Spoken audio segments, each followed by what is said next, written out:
C'est avec Edouard Dédégui. La visite de travail du président Boni Yayi en Turquie s'inscrit dans le cadre d'une invitation des plus hautes autorités turques. Cette visite a permis au Bénin et à la Turquie de discuter d'un certain nombre de dossiers importants sur la coopération bilatérale. On retient d'ores et déjà que sur demande du chef de l'État, la Turquie a accepté mettre à la disposition du Bénin une ligne de crédit de 300 millions de dollars, c'est-à-dire une somme de 150 milliards de francs CFA pour la construction d'un barrage hydroélectrique d'une puissance de 135 MW dans la région de Kétou afin de faire face une fois pour de bon au déficit énergétique que connaît le Bénin. Au cours de sa visite, le président de la République a eu des échanges au plus haut niveau.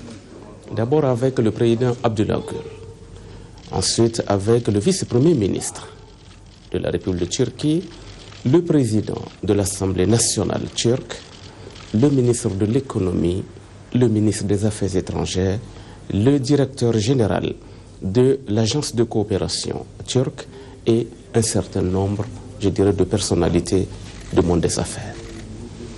Avec les autorités politiques, le président de la République a discuté des modalités de renforcement de la coopération bilatérale au plan économique, technique et scientifique entre la République du Bénin et la République de Turquie. Dans ce cadre, le président de la République a évoqué avec ses interlocuteurs la question de la ligne de crédit de 300 millions de dollars.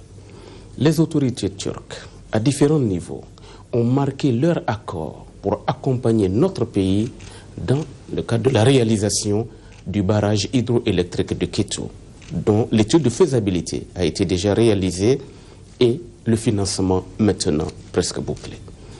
Le président de la République, au cours des échanges, a également abordé des questions en rapport avec la politique internationale, notamment la politique africaine, les questions de paix, de sécurité, et a profité donc pour faire, je dirais, un tour d'horizon de son mandat à la tête de l'Union africaine. Le président de la République a également évoqué avec ses interlocuteurs des questions de politique internationale, notamment les demandes de soutien que la République turque avait adressées à notre pays en ce qui concerne le soutien à la Turquie pour abriter l'exposition universelle 2020, ISMIR 2020, et aussi la requête, je dirais, adressée à notre pays par la République turque quant au soutien demandé au Bénin pour la candidature de la Turquie au poste de membre non permanent du Conseil de sécurité des Nations Unies pour la période 2015-2016. À toutes ces requêtes, le président de la République a apporté un accord ferme, un soutien ferme, un soutien diplomatique clair, et donc le Bénin s'est engagé donc à soutenir la Turquie. Je précise que les autorités turques ont également profité de l'occasion pour lancer une invitation au président de la République à participer au prochain forum Afrique-Turquie qui s'organisera au mois d'octobre 2013, je dirais ici en Turquie. Les autorités turques ont renouvelé leur soutien aux différentes actions du président de la République engagées aussi bien sur la question malienne que sur la question de la résolution des conflits entre les différents protagonistes, notamment au Soudan du Sud, entre les différents protagonistes aussi des crises dans la région des Grands Lacs et autres questions qui agitent certaines régions du continent africain. Le président de la République, avec les différents hommes d'État de la République turque, a également exprimé ses vives préoccupations quant à la situation des réfugiés syriens sur le territoire turc. Le président de la République a également, avec les autorités turques, retenu que les journées turques, les journées économiques turques, prévues pour s'organiser au Bénin, se tiendront dans la période de fin juin à début juillet 2013 à Cotonou. Et à cette occasion, il est prévu la signature d'un accord de protection et de promotion des investissements étrangers entre le Bénin et la Turquie, la signature également d'un accord de suppression des visas pour les passeports de service et les passeports diplomatiques. Les autorités turques ont profité de l'occasion pour confirmer une mesure déjà en action, à savoir que les hommes d'affaires béninois en déplacement vers la Turquie et détenteurs d'un visa Schengen, d'un visa américain ou d'un visa britannique n'ont pas besoin de prendre un visa turc avant de venir en Turquie. Ils peuvent l'obtenir à l'entrée sur le territoire turc. Toutes ces mesures donc ont été confirmées pour faciliter les échanges entre le Bénin et la Turquie. En dehors de cela, le président de la République a profité de son séjour pour multiplier les rencontres avec le monde des affaires. D'abord, il a rencontré la Confédération turque des industriels, Toskan.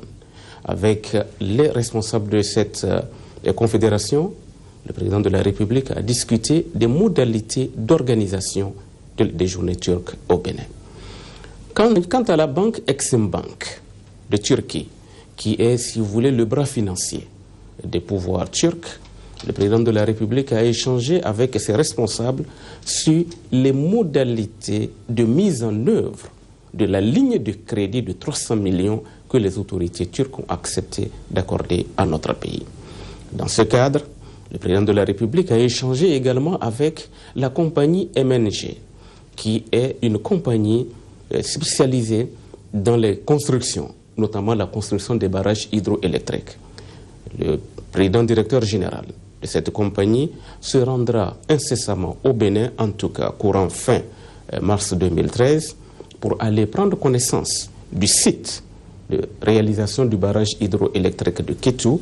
Je précise que c'est un barrage d'environ 130 MW et donc la compagnie, le responsable de la compagnie turque se rendra au Bénin donc pour voir les modalités d'engagement de manière à permettre à la banque Exim Bank de finaliser le montage financier et donc de déterminer la hauteur, je dirais, de la contribution de cette banque pour la réalisation de ce barrage hydroélectrique. En dehors de cela, le président de la République a eu des échanges avec le président de la Chambre de commerce et d'industrie de la région d'Ankara, notamment le responsable en charge de la première zone industrielle. Je précise que la capitale Ankara compte environ 8 zones industrielles. Donc avec le responsable de la première zone industrielle, le président de la République a eu des échanges très fructueux. Et ce dernier a décidé d'effectuer une visite au Bénin à la date du 10 avril 2013 pour voir sur place avec la Chambre de commerce du Bénin les modalités d'exploitation de la zone franche industrielle.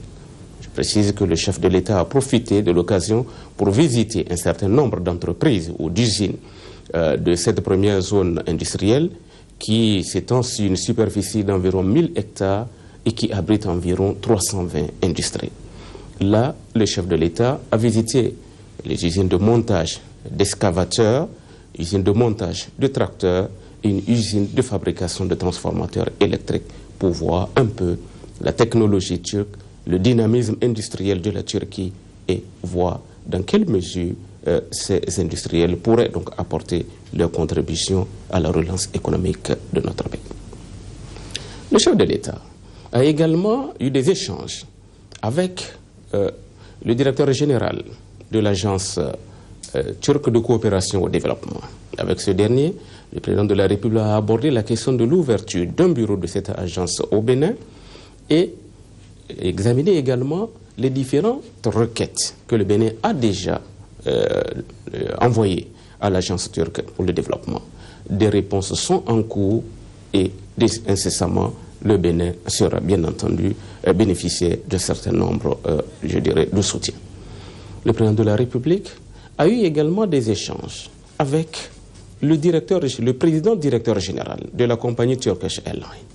Ce dernier a annoncé au président de la République que la compagnie turque va commencer ses vols en direction du Bénin avant la fin de l'année 2013. Probablement après la période du Hajj 2013 qui constitue un moment de grande sollicitation pour la compagnie et juste après, le Bénin pourrait donc commencer par accueillir les avions de la compagnie Turkish Airlines. Le président de la République a également échangé avec d'autres opérateurs économiques turcs. On peut parler, par exemple, des échanges avec, je dirais, le promoteur d'une infrastructure, de moins d'une usine, ou de moins d'une industrie, ou d'une agro-industrie, si on peut parler en ces termes, dans la région de Aguidi. Vous savez, il y a une zone industrielle dans la zone de Aguidi, dans la commune de Sakété, qui est convoitée par une entreprise turque, Nasco Energy, qui souhaiterait donc y implanter un ensemble d'infrastructures à la fois de production d'énergie solaire et de production, je dirais, agroalimentaire, destinée surtout à l'exportation. Il est prévu dans ce cadre un investissement d'environ 300 millions d'euros. Le chef de l'État a eu des échanges avec l'entrepreneur et les bailleurs de fonds qui sont venus d'Abu Dhabi, donc pour rencontrer le chef de l'État et confirmer les engagements pris. Pour terminer, je précise qu'avec le ministre des Affaires étrangères, qui a confirmé bien entendu une mesure déjà annoncée par le président turc, que l'ambassade de la République de Turquie au Bénin sera ouverte dans les 3 mois à venir. La Turquie a une économie vigoureuse, dynamique, ouverte et plurisectorielle.